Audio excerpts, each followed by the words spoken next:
Good evening, everyone. My name is Jessica Chen, and I'm the Director of Public Programs here at the 9/11 Memorial and Museum. It's my pleasure to welcome all of you to tonight's program.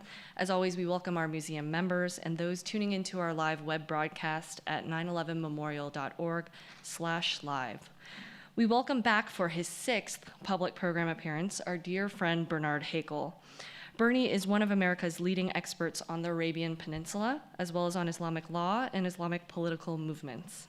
He's professor of Near Eastern Studies at Princeton University, where he's also director of the Institute of the Trans-Regional Study of the Contemporary Middle East, North Africa, and Central Asia. He is the author of Revival and Reform in Islam and Saudi Arabia in Transition, both published by Cambridge University Press. He's also the author of numerous articles on Salafism, Al-Qaeda, ISIS, and Wahhabism. He has received several awards, including the Prize Fellowship at Magdalen College, Oxford, and Carnegie Corporation and Guggenheim Fellowships.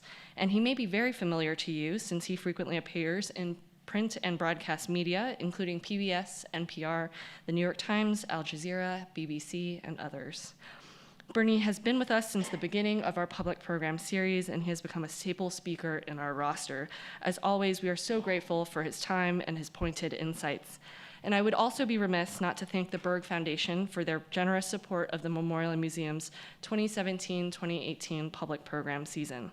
So without further ado, please join me in welcoming Bernard Haykel in conversation with 9/11 Memorial and Museum's Executive Vice President and Deputy Director of Museum Programs, Clifford Shannon.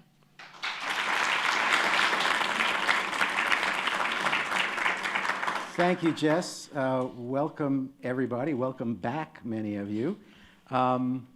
Second program in our new season, and as you can see from, if you've seen the program itself, we have a lot of interesting things coming up. But it has become kind of a tradition with us, and Bernie has been so agreeable in allowing us to establish this tradition, where on a regular basis, we turn to him. It's like those serials on the radios in the old days, you know, When Last We Met. And here, we have some updating to do, Bernie, because you're in a line of work where it never stands still, and there's always something new to talk about.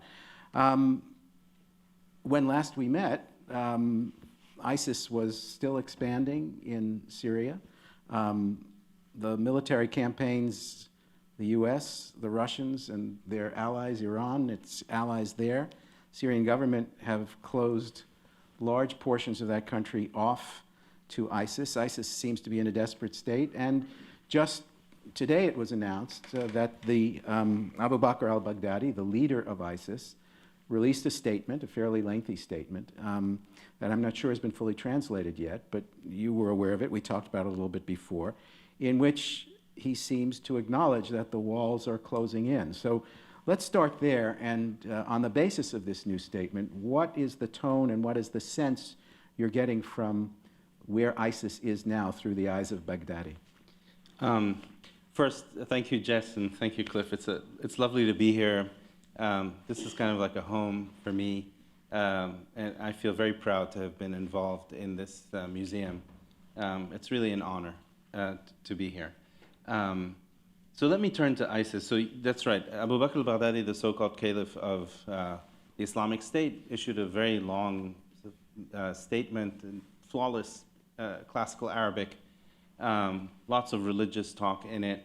There was a tone of desperation in what he said, almost also a lack of acknowledgement that ISIS has been defeated on numerous fronts, and I think ISIS will, as an organization, not last very long. I mean, I doubt it'll be around if we were to meet again next September. However, this tone of desperation, the lack of acknowledgement about what's going on in the world, but there's also a tone of desperation in what he says, because he calls for greater attacks, more violence, especially in the West. He explicitly says this. He keeps reminding his followers that God has promised them paradise, but also promised them ultimate victory on this planet, and that if they only hold steadfast to their beliefs, if they only kind of engage in more violence, that ultimately this contractual relationship that they have with God, where if they offer sacrifice, God will reward them. my broader sense about ISIS is that it has really given jihadism a bad name, and jihadism is already a pretty bad thing to begin with.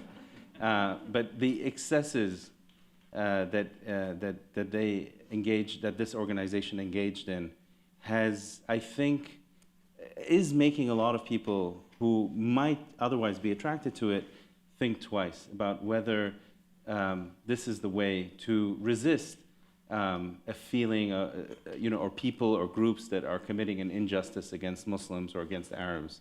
And so I feel that there's a tipping point here, and that jihadism as a phenomenon may actually be waning, perhaps even disappearing. Now, I hesitate to predict this because a lot of people have predicted it in the past and have been wrong.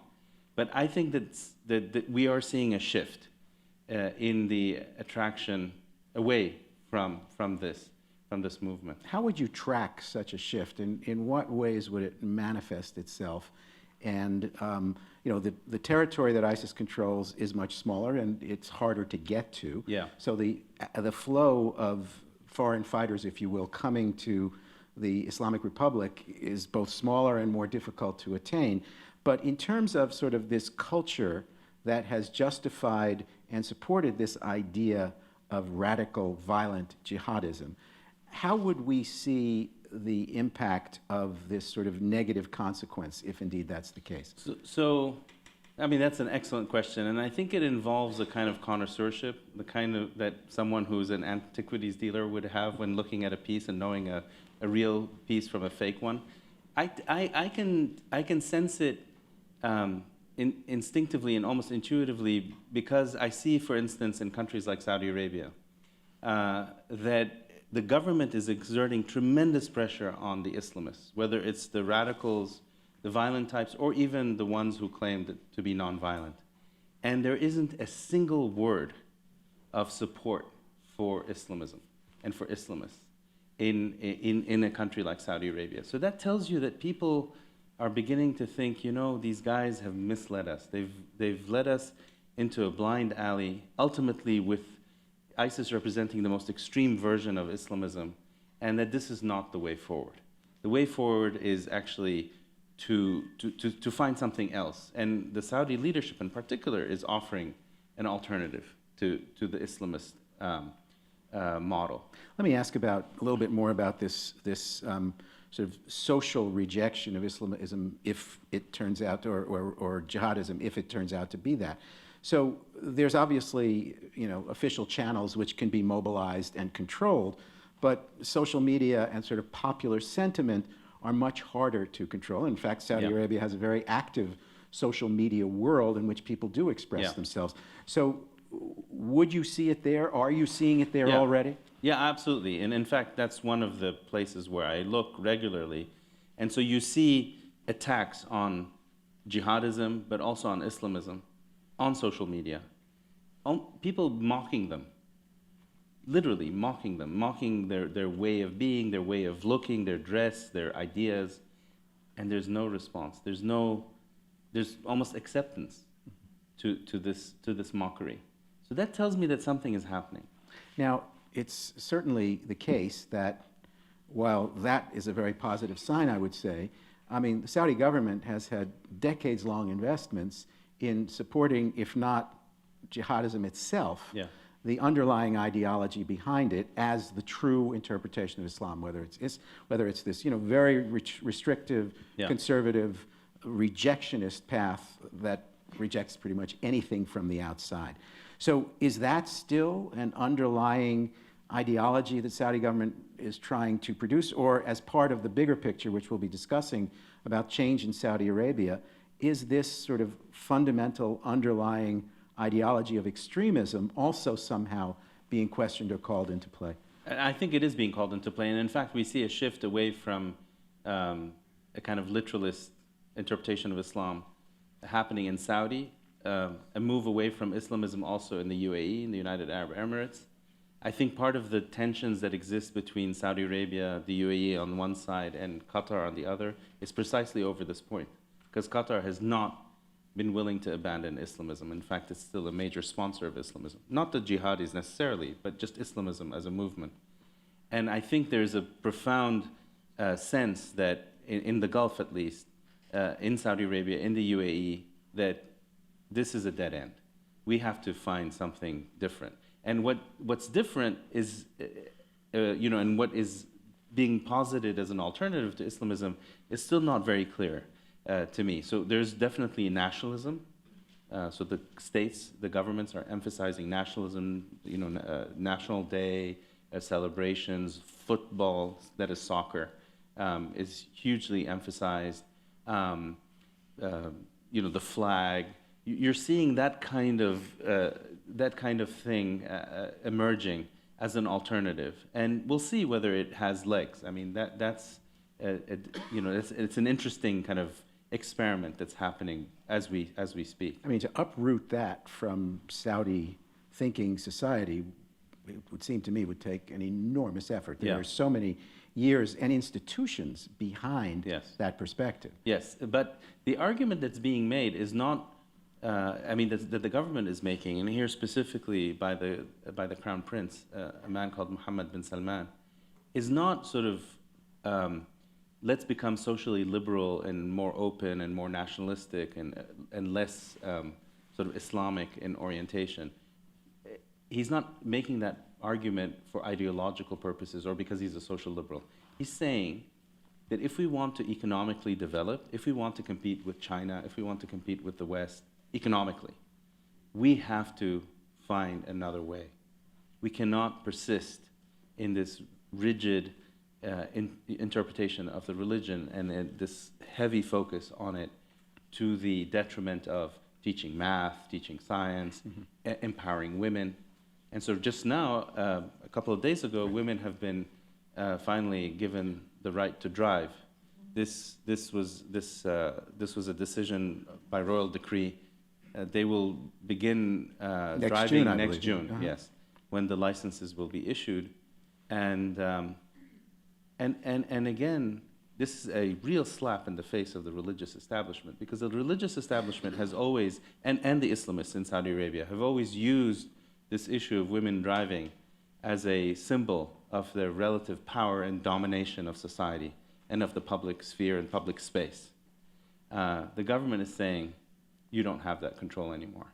Now, the fear is that the government may end up saying, we're going to dominate the public space ourselves, and the government is authoritarian, and so therefore the new public space may be socially liberal, but maybe politically extremely illiberal, right? Just as illiberal as any Islamist would want it to be. And that's what we're, I think, in the process of seeing. And one let me just ask, if the impetus for allowing women to drive, and I assume there will be other aspects of women's lives that will be opened up consequently. If the impetus is not a more liberal order, what is the logic of allowing this to happen, which is a major social shift? So I think, as I said, one purpose is to show who's boss over social space. It's not the religious establishment anymore, it's the government.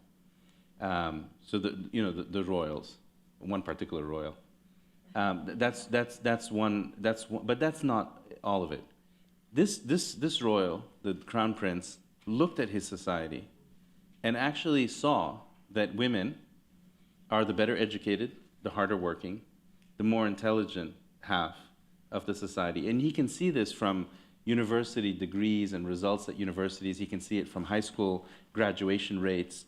He just knows that if he wants to reform his economy, which is the big drive that he's trying to push, again, to compete against China, to compete against the West, and so on, and to move away from this huge dependence on oil as the exclusive source of revenue to the government, if he wants to make that shift, can't do it without the women.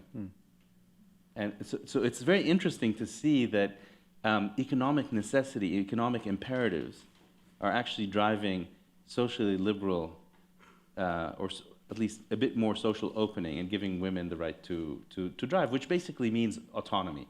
Because, Saudi Arabia is a country that's a lot like Arizona, in the sense that there aren't great public transportation services. You need a car to get around.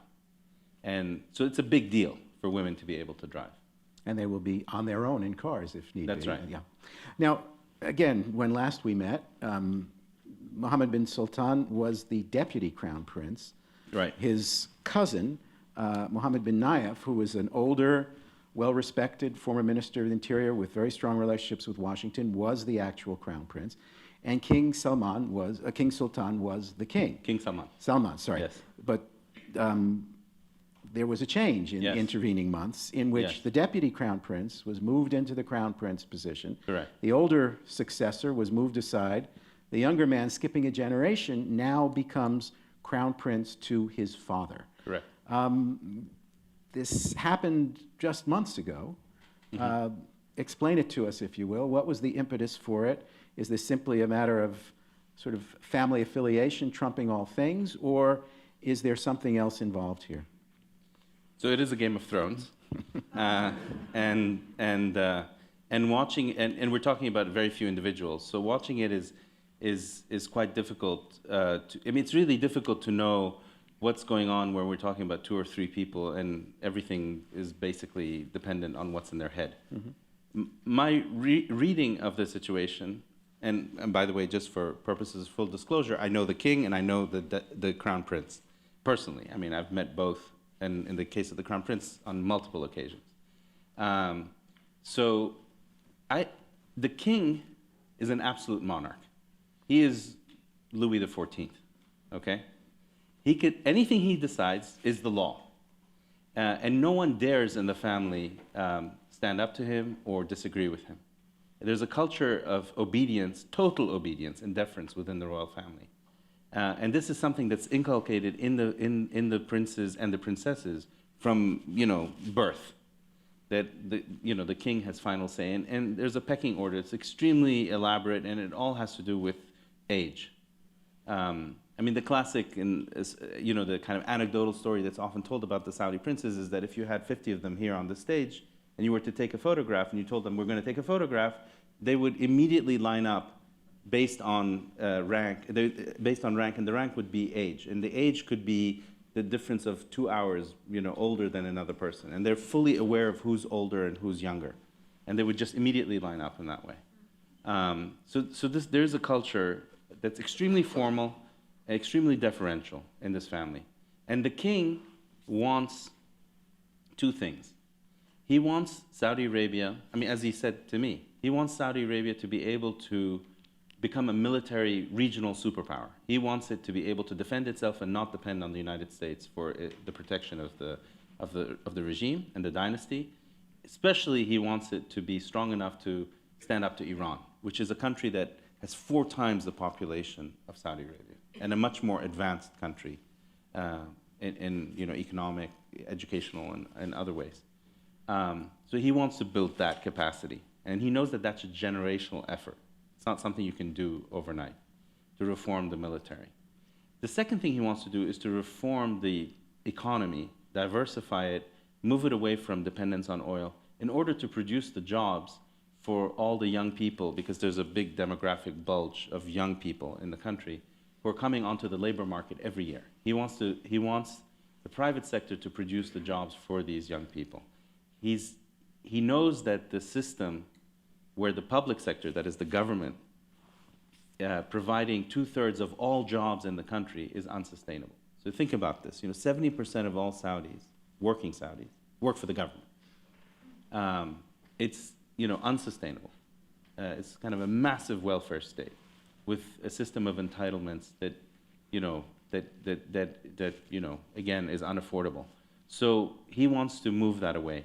I think he sees the former crown prince, who is a man called Prince Mohammed bin Nayef, an extremely able man, a security man, he was the minister of the Interior in Saudi Arabia, and basically the man who defeated and destroyed Al-Qaeda in the kingdom when it emerged in 2003. That's why he's loved by U.S. intelligence and security services and Western intelligence services. He knew that this individual was great at that job, but he could not transform the country in these two other ways, the military hegemon and the economic reform. He feels that this son of his, who is now crown prince, can pull this off. Tell us about the Crown Prince. I mean, he's 33 or so. Yeah. He is not educated outside the country, I don't believe. I don't know if he speaks foreign languages at all. No. So that, what is your impression of him, not just in terms of his vision, which I'd like to know about, but also, his capacities to deliver the things, these extraordinarily ambitious plans that you're describing? Yeah, so he's in his early 30s.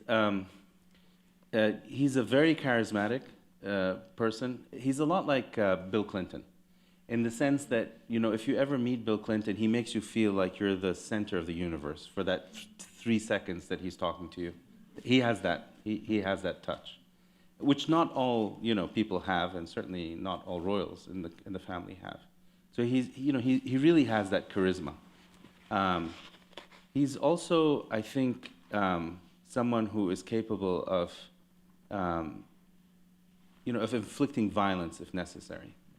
I mean, of resorting to violence if necessary. He has that capacity. You can sense it. And I think his father, the king, knows this, and he knows that a country like Saudi Arabia cannot be ruled by a kind of softie, that you need a tough guy.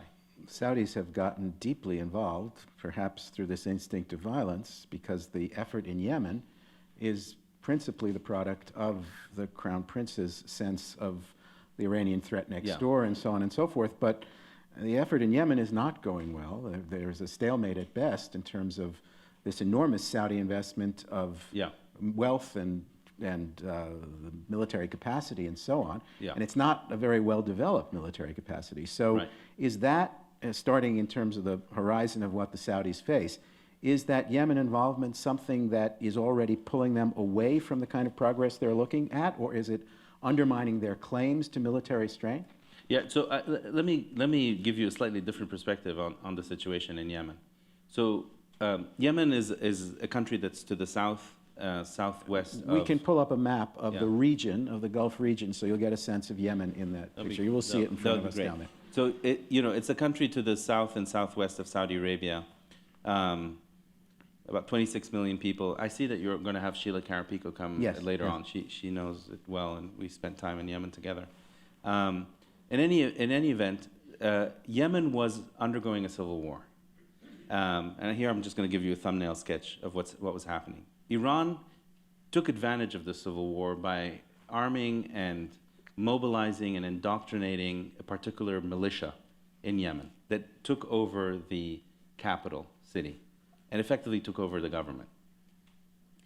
Then there were regular flights from Iran into Yemen, into Sana'a, that were carrying troops and trainers, personnel, missiles. And to cut a very long story short, what the Iranians wanted to do was to needle the Saudis and make life difficult for them on their border, on their southern border, by placing missiles on that border, just like Iran has done with Israel in Lebanon, in southern Lebanon, by equipping and arming a militia there called Hezbollah with at least 100,000 missiles, all aimed at Israel. So Iran wanted to reproduce that model in Yemen, sort of projecting force on the cheap through a proxy. The Saudis saw this happening, and so did the other GCC countries. And they said, we're not going to allow this to happen. So they initiated a war against the Houthis, and they blockaded the entire country navally. They did more or less stop the Iran. Certainly, no Iranian flights can come into Yemen. They stopped the flow of arms, or most of it, into Yemen. They did not defeat the Houthis, that's true, but in the process of doing this, they're also building up their military capacity, which I was telling you earlier. For the Saudis to become a military hegemon regionally, they need to get into wars. I mean, you don't build up a military without real world experience and real training. And this is what I think this war is actually doing. It's building up a certain capacity, which will take time. And with that, they are, and now Saudi Arabia is, I think, the third the country that spends the third most amount of money on military weapons and procurements and so on. So Yemen is, a half victory for them. It's not a defeat, in that they stopped the Iranians and they've, put a line in the sand, and they're building up their military. But if your goal is to establish yourself as a credible military power, is a half victory under these circumstances going to support that claim to power or undermine it because it's not a full victory? Yeah, I mean, basically the Saudi military, to put it very bluntly, was useless before the Yemen war. Now, they know how to target better.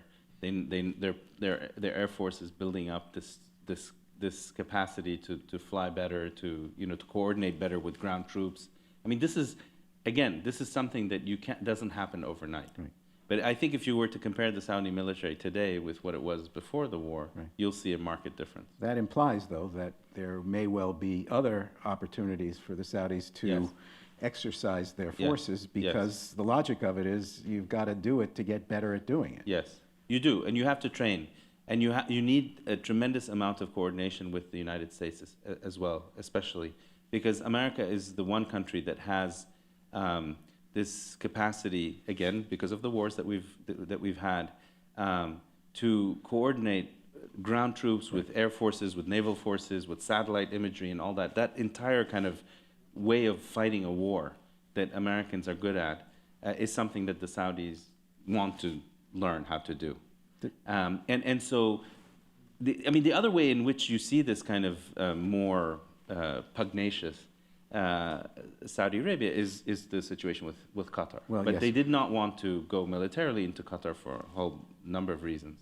But you do see with the situation in Qatar that, again, Saudi Arabia is trying to say, look, there's one kid who dominates this block, Right. and it's us. Well, let's go to that, because at roughly the same time as this new succession of the Crown Prince, there is this break within the Gulf Cooperation Council, the GCC, which is a Saudi-dominated regional association of 6 states, Qatar being one of them. Yep. But you mentioned earlier this divide between them on support for political Islam around the region. Right. And now there has been this major break among a group that previously had done everything it could to paper over its differences. Yes. So the Saudis and the Emirates seem to have a similar kind of strategy, because they've also been very militarily active in Yemen. Yes. And rather bellicose in relation to the Qataris as well. Yes. So lay this diplomatic standoff Yeah. over the military situation that we've described, and also, of course, the question of Iran in the background for all of this. Yeah, so I mean, one point I should make before I address your question and Qatar, is to say that the United Arab Emirates, which is the country that you see up there, dominated by one of the Emirates called Abu Dhabi, has also a crown prince, also called Mohammed. He's in this case it's Sheikh Mohammed bin Zayed, known as MBZ. Whereas the Crown Prince of Saudi Arabia is known as MBS, Mohammed bin Salman. So you have MBZ here and MBS there. We'll have a test at the end of all this, so take notes. Right. So MBZ is, I think, and the United Arab Emirates is a model that the Saudis, I think, want to emulate. The Emirates, by the way, has been involved militarily in Afghanistan. Yep. They've sent special forces there, very active in Yemen, extremely effective in Yemen. So they're building up that kind of capacity, which the Saudis want to also emulate and do. So it's worth keeping that in mind. I just want to, it's a sidebar, but nonetheless, I mean, the United Arab Emirates has a tiny population. Yeah. And they're obviously punching above their weight if they're acting effectively militarily, but there are the simple natural limits of how many people they have to put into any kind of military action. So they must presumably align themselves with the Saudis or with some Right. larger country Right. if they have any intention at all of getting involved in something. That's right. And also, if the Saudis were to build the special forces capacity like that of the United Emirates, it would be much larger, of course. They would be a formidable regional power. Okay. And that's, I think, where they're headed.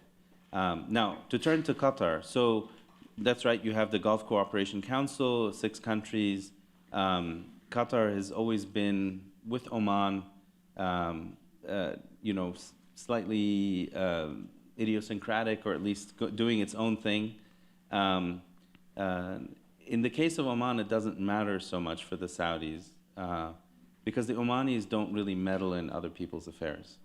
The Qataris are different. The Qataris do want to punch way above their weight, and here we're talking about a native population of maybe 300,000, maybe.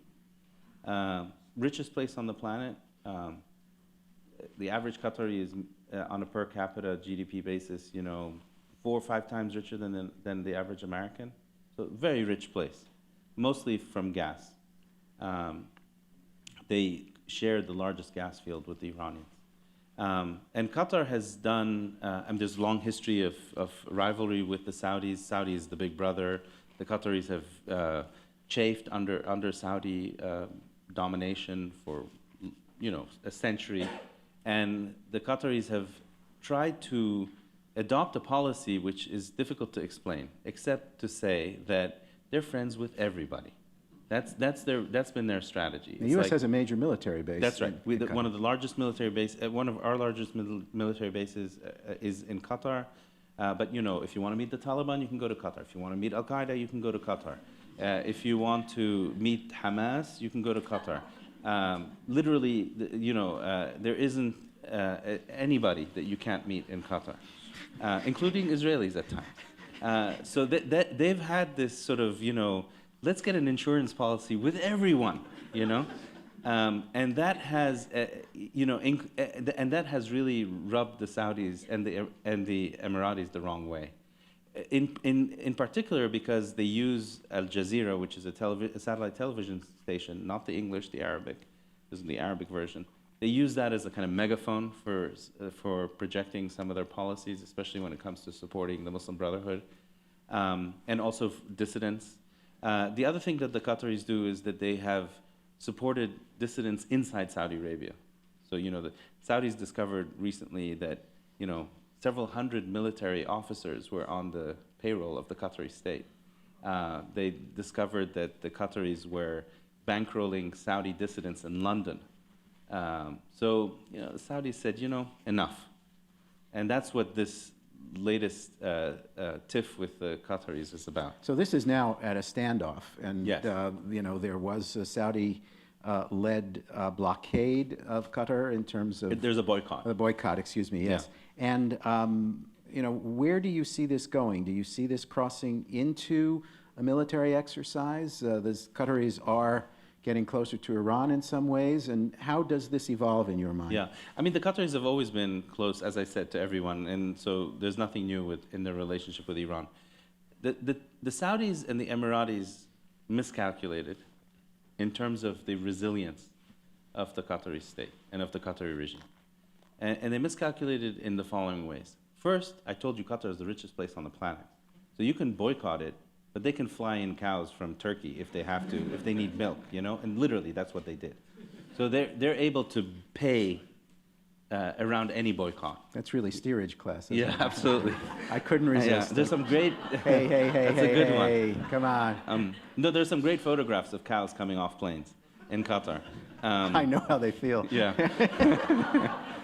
and so I think they miscalculated on the financial capacity of the Qataris to basically resist a boycott. The other thing where the Saudis and the Emiratis miscalculated is, in two very important ways. One is they knew that President Trump was definitely on the side of the Saudis. He had just been feted in Saudi Arabia earlier this year, and he loved what they were doing, especially this move against the Islamists and reforming the economy and all the rest of it. What they didn't know was that our Secretary of State, Tillerson, had a very long relationship with the Qataris that predated his being Secretary of State as head of ExxonMobil. Because ExxonMobil has a massive investment in Qatar and a long, standing interest and personal relationship with the Qataris. So that was one error. The Secretary of State basically was not going to side with the Saudis. Can I just ask, how do you miss that? If you're trying to be a Yeah. regional power with, real Yeah. impact, Yeah. that seems like a fairly elemental fact you ought to be on top of. Yes. Yes. Maybe they also thought that Trump was boss and he could bring his two cabinet officers to heel. The other thing they miscalculated on was that The American base there is super important. Every American operation from Afghanistan to the Mediterranean is managed out of Al Udeid Air Base in Qatar. And Secretary Mattis, who's the Secretary of Defense, said, you know what, I don't care what this guy or that guy says or what they feel. I don't want that base affected in any way by this, by this dispute. So Mattis, not for any love of Qatar, said, you know, I want this to end immediately. And so when President Trump saw that Mattis on the one hand and Tillerson on the other were not on board with his initial tweets, which is that Qatar is this awful place and it's a good thing that the Saudis are bashing it up and so on, he backtracked. Trump backtracked, and that caused a problem because had Trump not backtracked, had he in fact had his cabinet with him on this, it is very likely that the Qataris would have buckled. Mm-hmm. So we're now at basically continued at loggerheads in this situation, Yes. in your view. Yeah, there are some attempts at negotiations and mediation by the Kuwaitis, by the Americans, but I don't see it being resolved anytime soon. Let's talk about the Trump administration and the emergence of a new policy in relation to Saudi Arabia and the Middle East overall. But first, of course, the relationship between President Trump and the Saudi king and the royal family, in fact. How has that evolved, and where are the priorities in terms of the U.S.'s restructuring of its relationships in the region with the new administration? Yeah. So, look, I think one thing should be made very clear, and that is that President Trump has no financial interests in Saudi Arabia. He doesn't have a hotel in the kingdom, doesn't have any investments in the kingdom. So it's not like, you know, the Saudis, that is a dynasty, the rulers, and Trump had a relationship. They had no relationship before he was elected president. Of course, after he was elected president, they put out feelers and they wanted to develop a relationship with him. And it worked pretty well in that the first country he visited was Saudi Arabia. The key thing, though, about President Trump and Saudi Arabia, I think has nothing to do with Saudi Arabia. It has to do with the fact that President Trump decided that anything President Obama did, he wants to do the opposite, right? And the one thing that President Obama did in the Middle East, in particular, was to abandon the long-standing strategic allies of the United States. Abandon is maybe too strong a word, but at least sort of, distance himself somewhat, both from Israel with Prime Minister Netanyahu and Saudi Arabia with King Salman. Egypt as well. And Egypt, of course. And he tried to sort of play footsie with Iran with the nuclear deal, and with the hope that this nuclear deal would lead to an eventual softening of the Iranian regime, and that Iran and the United States could not necessarily become friends, but at least have some form of détente. This Obama policy was anathema in Saudi Arabia. I mean, they disliked him. They disliked everything that he stood for, because he wanted to reorder the relationship of the United States with the region. He wanted to, lessen the footprint of the military footprint of the United States in the region. And if you recall, President Obama was talking about pivoting to the east, which is that he wanted to move into the Pacific, American power, and so on, because China was really the main, issue in the 21st century. And so the Saudis basically did not like him. I mean, that's putting it mildly. Nor did the Israelis, for that matter. And Trump basically said, to hell with this. Our long-standing strategic allies of the United States in the region are our friends, and we're going to go back and reestablish those relationships, Saudi Arabia and Israel. And Saudi Arabia and Israel actually see eye to eye on a lot of things today because of Iran. Now, there have been reports, there's a famous Saudi blogger who may or may not have, but claims to have sort of behind-the-scenes information about this, about much more intensified contacts between Israel and Saudi Arabia, the possibility of, if not open diplomatic relations, much more open travel. Some senior Saudis have actually gone to Israel on sort of testing type of visits. That would be in the context, of course, of this new American diplomatic initiative in the Middle East. Do you see that evolving? Certainly behind the scenes we know it's happening more, but is this something that can come out of the closet, if you will? So, you know, I mean, there's the kind of old adage, the enemy of my enemy is my friend, and that's definitely at play here because both Saudi Arabia, you know, are terrified of Iran and Iran's forced projection into the region, especially through these non-state actors and the proxies. So they do, as I said, see eye to eye on a number of strategic issues for the region. But fundamentally, what one has to understand when it comes to the Arab-Israeli conflict, and specifically the Palestinian-Israeli conflict, is that the only serious and legitimate effort that the Arabs made and that is on the table for negotiation is what is called the Arab Peace Initiative of 2002, which was then led and essentially authored by the then Crown Prince of Saudi Arabia, Abdullah, who then became king after 2005. So the only serious offer by the Arabs to the Israelis really is penned in Saudi Arabia. And I think that President Trump, and especially I think his son-in-law, would like to see something resolved. They would like to see some resolution of the Arab-Israeli conflict.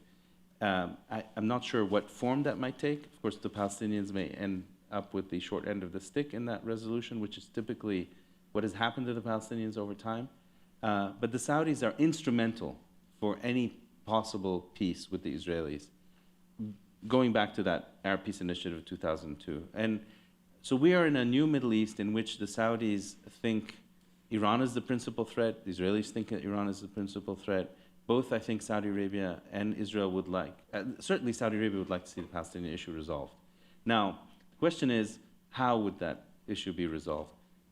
The Saudi leadership may feel that, you know, let's do a peace with the Israelis. But I doubt that they really think it, because when you seriously think about the issue, you know that the Saudi population is still very pro-Palestinian.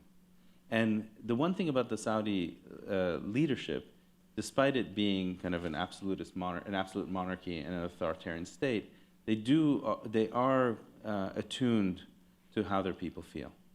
They will not do something that is radically against the street in their country.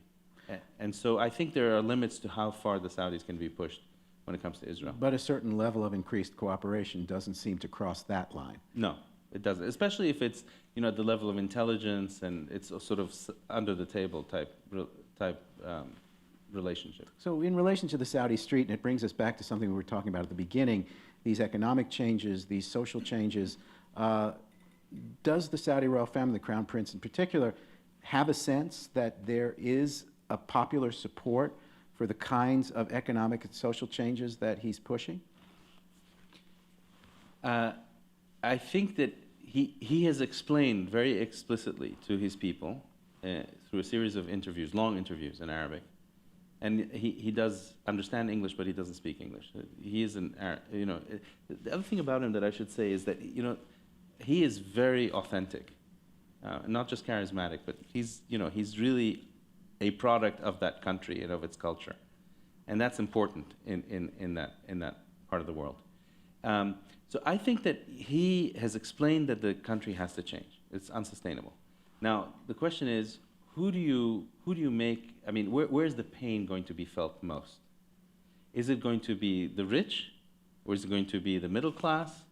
So initially, in these reforms, he tried to cut the allowances, the public sector allowances, which hit 70% of the population, the middle class, and it really did not go well.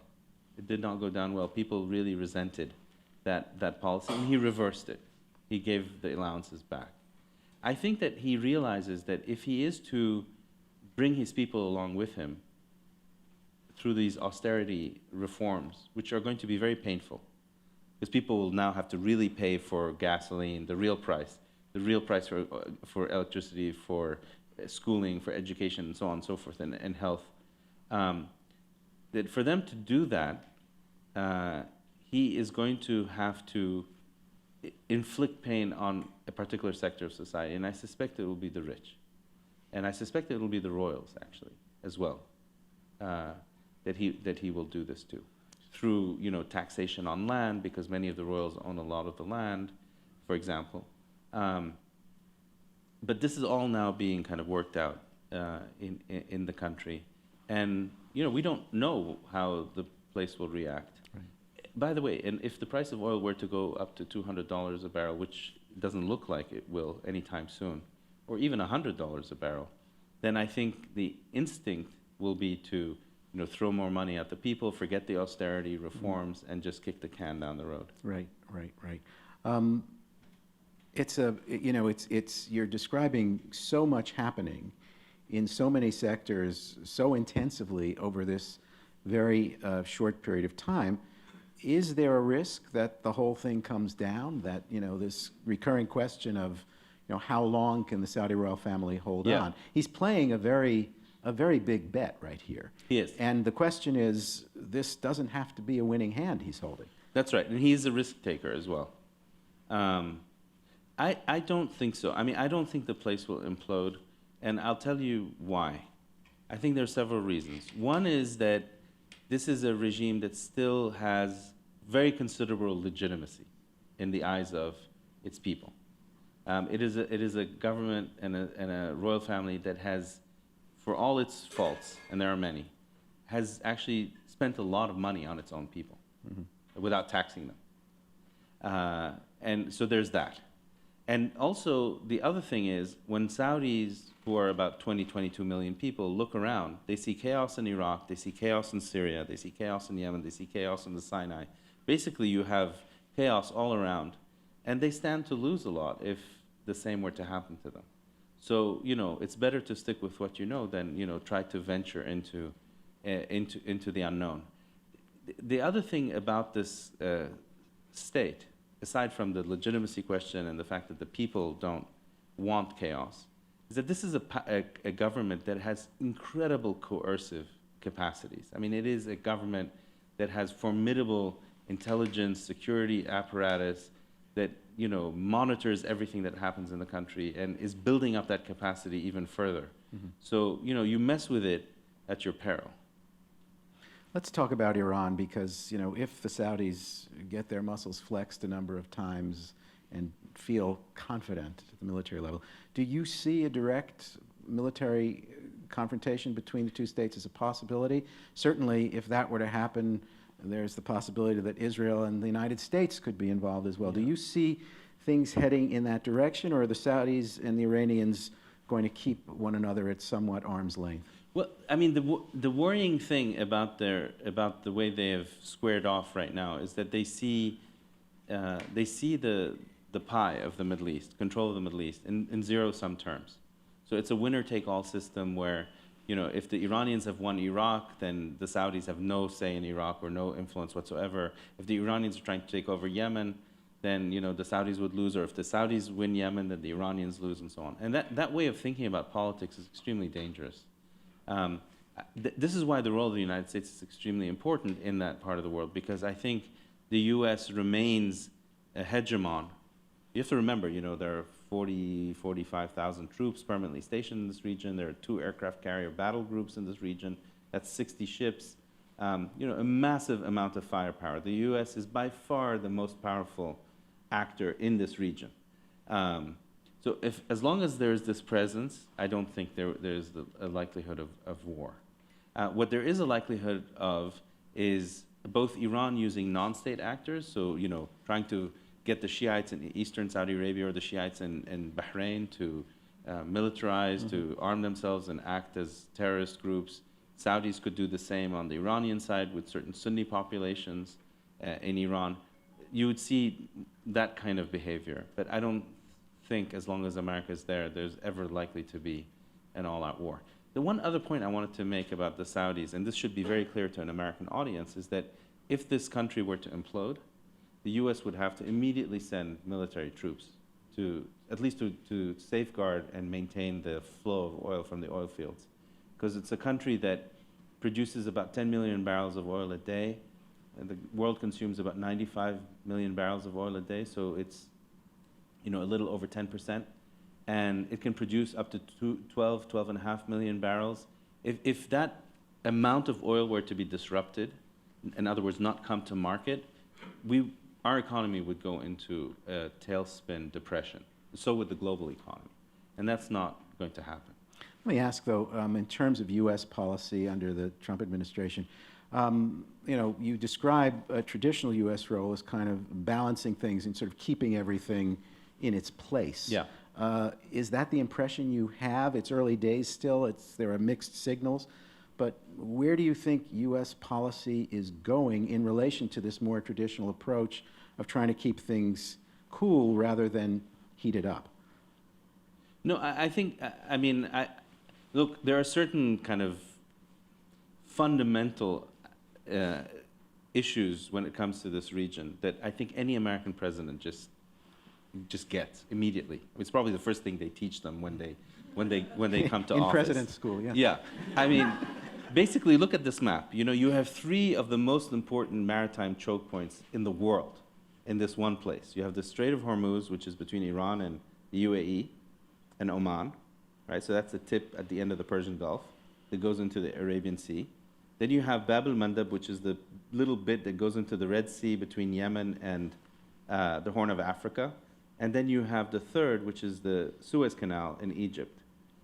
Those 3 choke points, I mean, a tremendous amount of global trade just goes through there. And, the world wouldn't function without the safeguarding of these choke points. And the other is oil, of course, and gas. Again, its importance to the global economy. So, any American president knows that as long as we're dependent on oil and gas for our mobility, which we are, if tomorrow, a battery were to be discovered that would render oil, useless, then I think the Americans would, and an American president would say, we can maintain the shipping and so on the cheap. We don't have to worry about what goes on between these countries. But until that time, we're there. Okay. We're going to turn to a couple of questions. Bernie is actually heading to the airport from here, so we have a hard stop tonight rather than our usual sort of wandering to the end. But let's see if we have a hand or two. We can go right there. Just please stand up. The Kurdish referendum's results recently came out, and over 92% of the Kurdish people in Iraq voted in favor of a referendum to separate. Does Saudi Arabia have any disposition towards that issue? Everyone hear about the Kurdish referendum Yeah. and the Kurds going for independence? So, Saudi Arabia officially, and this is state policy, is for the unity of Iraq, for it not to break up. And that's, most states are like that. Most states don't like to see other states fragmenting because it always, sends shivers down their spine because it could happen to you, and you don't want that. So there's a inherent desire for states to remain united and unified. That said, I think that many Saudis feel considerable sympathy for the Kurds because they feel, A, the Kurds are largely a Sunni population by religious faith, and that Iraq is dominated by Shiite government and Baghdad, and that Sunnis should not be ruled by Shiites.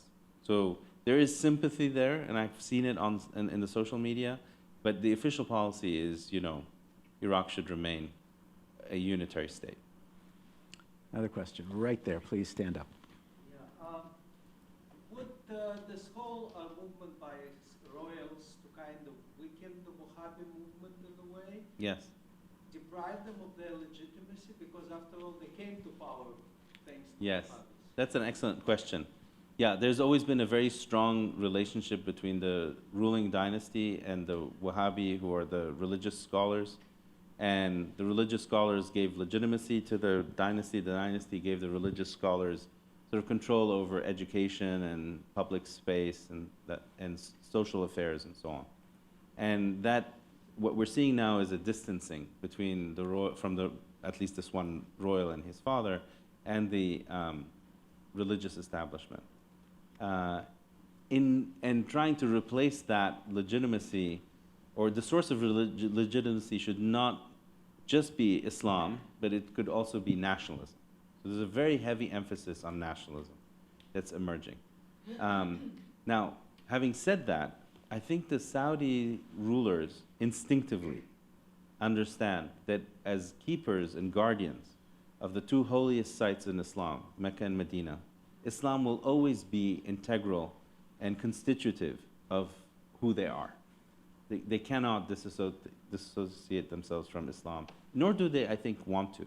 I think they want to have their cake and eat it in the sense that they want to have Islamic legitimacy from scholars that they control and dominate, which is not difficult to do, because they can, they have jobs to offer and so on. And those Islamic scholars who don't want to be co-opted can be crushed, which is what they're doing. And they want to have also nationalism as a source, as an alternative source of legitimacy with which to, remind the religious scholars that, hey, we have other tools in our kit that we can deploy. One more? All the way in the back. When you talk about Qatar, you obviously talked about Saudi and the Emirates, but Bahrain seems to be a noisy, tempting player. Yes. Is it simply because you feel they don't matter? That's a sad thing to say to say that they don't matter. I mean, basically, Bahrain, which is a tiny little island off the coast of Saudi Arabia, you can barely see it there between the thumb of Qatar and the mainland of Saudi Arabia. Bahrain has become a dependency of the Saudis. They've run out of oil, and the Saudis essentially fund and subsidize that country. So they don't have much autonomy in terms of, how they feel about the world. Now that said, there's an identity or complete, agreement on what the interests of the Bahraini government is and that of the Saudi government. Bahraini government is a minority government of Sunnis, a majority population of Shiites. So the Bahrainis basically need Saudi support and will always agree with the Saudis and see things the way the Saudis do for their very survival. That is the evening we have because Bernie's time is limited, but I think once again you have proven how lucky we are that you're willing to come here and talk to us. So please join me in thanking Bernie Haykel. Thanks.